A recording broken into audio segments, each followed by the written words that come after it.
Hello and welcome to my channel. I'm John Harney. I'm a history professor at a small liberal arts college in the centre of Kentucky called Centre College. I teach a lot of East Asian history, I teach global history, and on this channel I talk about teaching, history, and video games and history.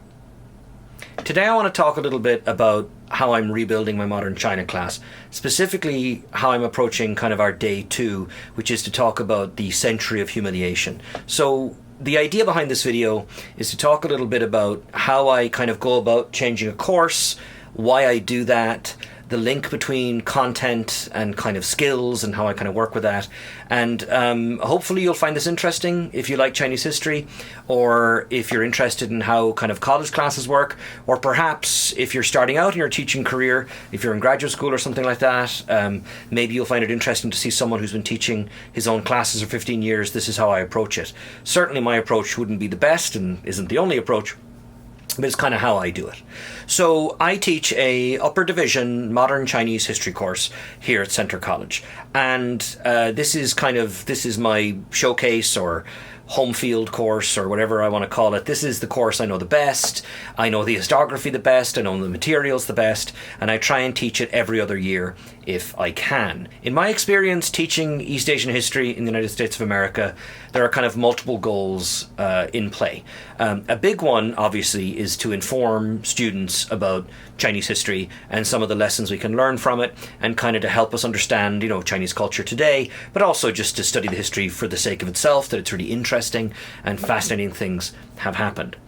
A secondary issue, though, when I'm teaching any kind of an Asian course, which is most of the courses I teach, is kind of helping the students understand almost the meta of, like, what does it mean to be Westerners looking at Asian history? What are some of the mistakes we know we've seen in the past?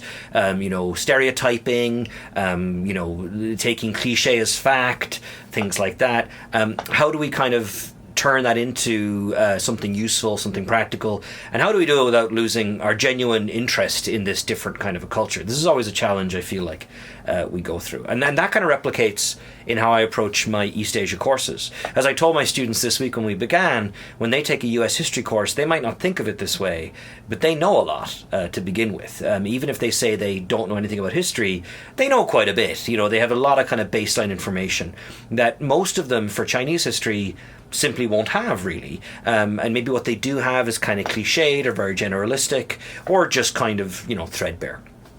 So that kind of creates things a different footing for the class. And so oftentimes I find myself thinking about, well, what do they need to know, right? And they need to know X, Y, and Z.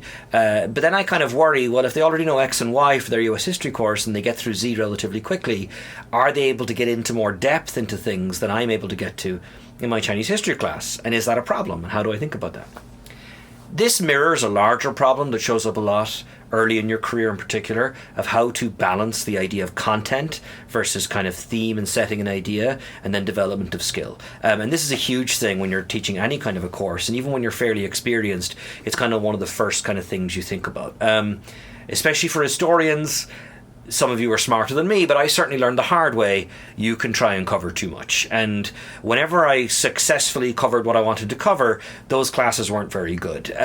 When I left myself some room to kind of freewheel, or expand, or talk about why I found such and such thing interesting, or heaven forbid, ask the students what they thought, the class always went better. And so, of course, here at Centre College, where I would arguably be on the lecture-heavy side of things among instructors here, even my most lectury lectures involve questions from the students. So how does all of this make sense in relation to what I think about when I go and I kind of revisit a course?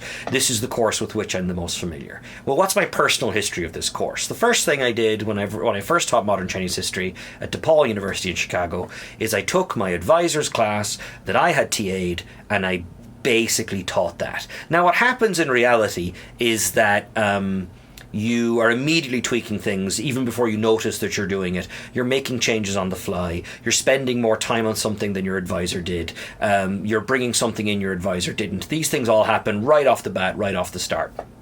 But especially when you're not very experienced, and especially if you have a lot of anxiety around teaching, which I definitely did, then it was nice. It was a safety blanket to just kind of do what my advisor did. And although my research and my work didn't really go in the same direction as my advisor's work, obviously I was very heavily influenced by him. So his course really talked a lot about, you know, the evolution of a modern state, the emergence of a modern state in China, and the challenges, you know, not to be careful not to assume we know exactly how the imperial state worked, and to then, you know, infer that we know what was changed after that. So what I wanted to talk today then about was this idea of the century of humiliation. The century of humiliation, if you don't know, is a term that's used in China and is quite favoured by the Chinese Communist Party to talk about, you know, this century and change of terrible treatment, from the Opium Wars of the 1830s going into the 1840s and 50s, all the way to the revolution in 1949 when the Chinese Communist Party came in and everything was magically fixed. Now, to be fair, I'm being cheeky, that's not necessarily what people say. And even the term century of humiliation, you'll see it a lot in social media and in the West, and China scholars will point out and will sometimes debate with each other, I mean, how valuable is the term really? It's important not to think that it's necessarily showing up all the time, but it does show up. The present leader Xi Jinping has definitely spent some time on it, and even if we can misinterpret how often that particular phrase is used, it definitely conveys an entirely understandable kind of sentiment that things were very bad thanks to Western aggression with the Opium Wars, and there was a lot of struggle, a lot of suffering, a lot of death, sadly, until the Communist Revolution, after which, at least in theory, such things were kind of brought to a halt. So if we take a step back then, up to now, I have thrown in references to Century of Humiliation here and there when I've taught the course. I've never talked about it a lot. I always felt, well, if I talk about it, now I need to talk about how it's being used, and that's just... Maybe I would get into it towards the end of the class, maybe I wouldn't. I don't want to be doing it on my first, second, third day, whatever the case might be. The reason it came into my head this year in particular was actually an outcome from a change that I wanted to make. So, to kind of clarify what I'm talking about here, I want to kind of list a few moments in Chinese history from 1792 to 1898. Okay, so in 1792, Lord Macartney, an Anglo-Irish envoy of the British Empire, travels to Beijing with a request to open a British embassy and to loosen up the Chinese trade system, the Kohong system as it was known. The Emperor Qianlong he famously replies, "We have no need of your manufactures," which is a polite way of saying, "Go away." Following this, the British discover they can sell opium in great amounts and at great profit in Hong Kong and the surrounding area, and this ultimately leads to the Opium Wars. After the Opium Wars, we have the Taiping Rebellion, which is when a Chinese man named Hong Xiuquan, who believed he was the brother of Jesus Christ, effectively kind of creates his own country within which, theoretically at least, there are Christian rules. There's a lot going on there, and effectively incites a horrific civil war within China that ends up killing about 20 million people across 15 years. Next, fourth on my list, is the Sino-Japanese War of 1894 to 1895. This war is quite important because the Chinese lose it. They lose it very quickly.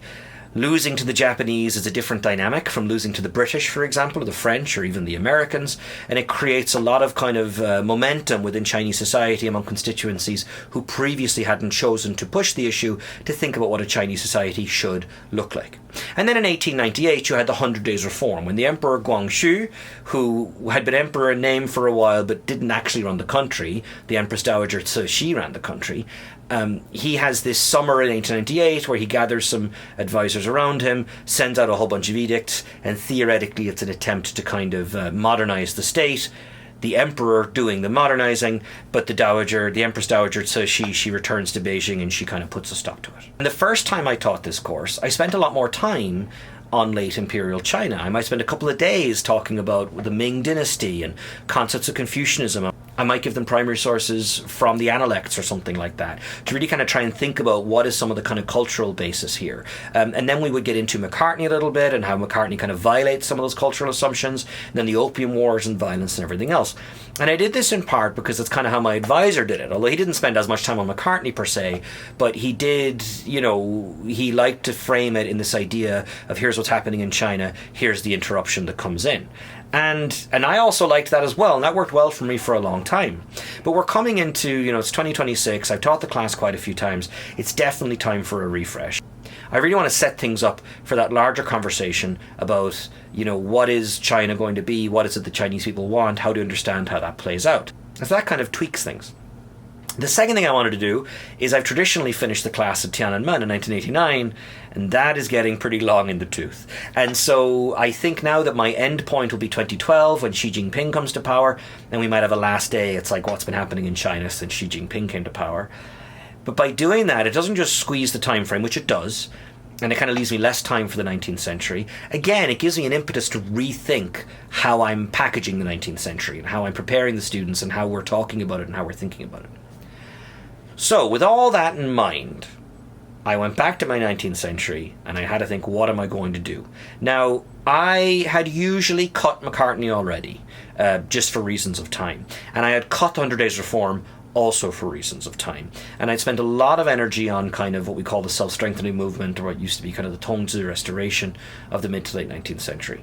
But I decided to recalibrate all of that. So McCartney's gone. We might talk about him. We might even have a quick look at the source together, but I'm not going to focus on McCartney too much. I'm going to talk less about the Opium Wars per se, and more about the treaty system, more about kind of the system of exploitation, economic exploitation and otherwise, that was set up by the Opium Wars. I still want to talk about the Taiping Rebellion because I think that it is a very valuable insight into just how chaotic things were getting. And frankly, it's just interesting. Students always respond well to the Taiping Rebellion, and there's nothing wrong with sticking with stuff that I know keeps people engaged, especially if we're now 35 minutes into an hour-long course. And then I'm going to bring back the 100 Days, which is a little bit of a surprise. I've always spent a lot of time on the Sino-Japanese War. I will, of course, still mention it, but really in the context of the treaty system. And now I'll get into the 100 Days Reform. I'll talk more about Guangxu, the young emperor, Kang Youwei, his advisor, Liang Qichao, the protege of Kang Youwei, who goes on to be a very important figure in thinking what a Chinese nation is going to be. Because later on, when we talk about the 1930s, 1940s, 1950s, I want to be able to spend more time kind of talking about, well, what is a Chinese nation? What is it that intellectuals and others are saying it should be? What is our track record so far we've been seeing in class, that how this discussion is going? And you can't ignore the reality that imperialism is a major player in that dynamic in the late 19th century, but my hope is that doing it this way will get us away from, decenter, I suppose one could say, kind of the imperialist part of it. Not to diminish that it was bad, it was really bad, but to be thinking about, right, what are the conversations around what China should be? Because ultimately that's where we're going to spend a lot of time, especially the 30s and 40s. What are these two alternatives Chinese people have? Do they really have two alternatives? It's a whole other conversation. What does Mao do and why does he do it? Why is there a big turn since the death of Mao? And then what's going on now? And how do you understand where the party is kind of coming from? So those are my hopes, and I probably will do a bunch of China videos this semester because it's going to be on my mind a lot as I'm kind of thinking about it. I will also do finally a video games episode soon, I think, and I'm kind of working with where I should sit and where the camera should be. I am figuring this out, and my hope is that I'm still doing it in the future and things will look better and I'll look back fondly at this period. But I do hope you find all of this interesting. I guess I could throw out a quick little recommended reading. If you know very little about Chinese history, or you know a bit and you're interested but you haven't read too much, the book I would always recommend people start with is The Search for Modern China by Jonathan Spence, a great British historian who passed away only a couple of years ago. And one of the reasons he's a good writer, it's accessible, he covers lots of important stuff, and there's a further reading bit back at the end. So if you really want to get into some Chinese history, Spence is a great gateway for that. So yeah, maybe next week I'll come back and talk about some more stuff. Thank you for watching.